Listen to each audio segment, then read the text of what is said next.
Hello everyone, कैसे हैं आप सब। स्वागत है आपका मेरी यूट्यूब चैनल कॉमर्स वाले में। आज इस वीडियो में एक बहुत ही इंटरेस्टिंग टॉपिक हम डिस्कस कर रहे हैं कि क्या एनआरआई को इंडिया में इनकम टैक्स रिटर्न फाइल करना चाहिए या फिर कब फाइल करना चाहिए। क्योंकि कोई भी एनआरआई होता है उसके पास ये पहला सवाल रहता है कि क्या मुझे आईटीआर फाइल करना है इंडिया में।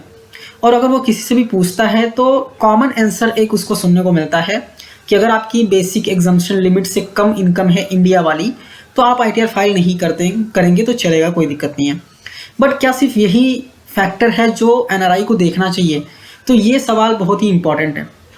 तो इस वीडियो में मैं डिटेल में डिस्कस करने वाला हूँ, क्योंकि आपकी इनकम बेसिक एग्जम्पशन लिमिट से कम है बट आपने हो सकता है आपने कुछ लैंड सेल किया हो, कोई प्रॉपर्टी सेल किया हो, कोई बड़ी ट्रांजैक्शन हुई हो आपके बैंक में, तो वो सारी चीज़ें भी देखी जाती हैं। आप आईटीआर फाइल नहीं करेंगे एंड बाद में 3 साल 4 साल 8 साल के बाद कुछ नोटिसेस आ जाते हैं तो फिर वो प्रॉब्लम हो जाती है कि सारे डॉक्यूमेंट्स कलेक्ट करना, फिर कहाँ पे हैं डॉक्यूमेंट्स, वो सारी चीज़ें देखनी पड़ जाती हैं। तो इसके अलावा भी बहुत सारी ऐसी चीज़ें हैं जो आपको देखनी है। अगर ऐसी चीज़ें हो रही हैं तो डेफिनेटली आप आईटीआर फाइल कर दीजिए।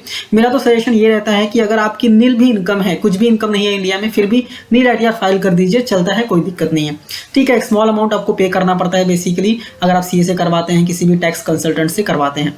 इसके अलावा भी और कुछ रीज़न हो सकते हैं, जैसा कि मैंने इनकम टैक्स रिटर्न में फाइल करता हूं तो यहाँ पे जब हम फाइल करने जाते हैं तो यहाँ पे कुछ रीजंस पूछता है कि आप रिटर्न फाइल क्यों कर रहे हैं। तो मोस्टली लोग सेलेक्ट करते हैं टैक्सेबल इनकम जो है वो बेसिक एग्जम्पशन लिमिट से ज़्यादा है, इसलिए हम आईटीआर फाइल कर रहे हैं। पर इसके अलावा भी बहुत सारे रीजंस यहाँ पे दिए हुए हैं। तो अगर बेसिक एग्जम्पशन लिमिट से कम है और ये सारी कुछ चीज़ें हैं जो ट्रांजैक्शंस हुई हैं तो आपको डेफिनेटली आईटीआर फाइल कर देना चाहिए। ठीक है, क्या कंडीशंस है मैं आपके लिए रीड कर देता हूँ।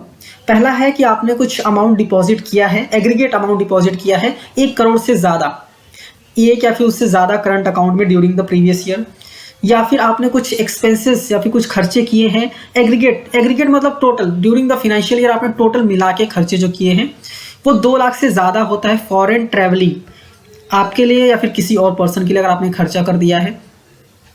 थर्ड है आपने खर्चा किया है aggregate total amount exceeding ₹1 lakh on electricity consumption, मतलब ड्यूरिंग द ईयर 1 लाख से ज़्यादा आपने इलेक्ट्रिसिटी में खर्चा कर दिया, 2 लाख से ज़्यादा आपने फॉरेन ट्रैवलिंग में खर्चा कर दिया, 1 करोड़ से ज़्यादा आपने कैश डिपॉजिट कर दिया। तो ये सारे भी रीज़न यहाँ पे हो सकते हैं जहाँ पे आपको आईटीआर फाइल करना पड़ जाता है और आपको आईटीआर फाइल कर देना चाहिए। तो यहाँ पे बेसिक एग्जम्पशन लिमिट जो है वो सिर्फ एक कंडीशन नहीं है, यहाँ पे बहुत सारी ऐसी चीज़ें होती हैं, अलग अलग फैक्टर्स होते हैं जिसको देख के आपको बेसिकली अपना आईटीआर जो है फाइल कर देना चाहिए। तो एनआरआईज अगर आप हैं और ज़्यादा ट्रांजेक्शन्स आप करते हैं, प्रॉपर्टी सेल किया आपने, आईटीआर फाइल कर दीजिए। कुछ बड़ा अमाउंट आपके बैंक में आया है, क्योंकि वो आईटीआर फाइल कर देते हैं तो अपना डिटेल्स बेसिकली बता देते हैं इनकम टैक्स डिपार्टमेंट को कि ये सारी चीज़ें बेसिकली हैं आपके पास, तो आपको आईटीआर डेफिनेटली फाइल कर देनी चाहिए अगर आपका इनकम नील है तो भी। तो आई होप अगर आप एक एनआरआई हैं और आप ये वीडियो देख रहे हैं तो आपको समझ में आ गया होगा कि आपको आईटीआर फाइल करना चाहिए या नहीं करना चाहिए, क्योंकि मेरा सजेशन है आपको फाइल कर देना चाहिए। ठीक है, अगर आप हमसे फाइल करवाना चाहते हैं तो हमारा जो भी चार्जेस रहता है हम चार्जेस लेंगे आपसे और आपका फाइलिंग करके देंगे। आई होप आपको ये वीडियो समझ में आई होगी एंड हेल्पफुल भी रही होगी।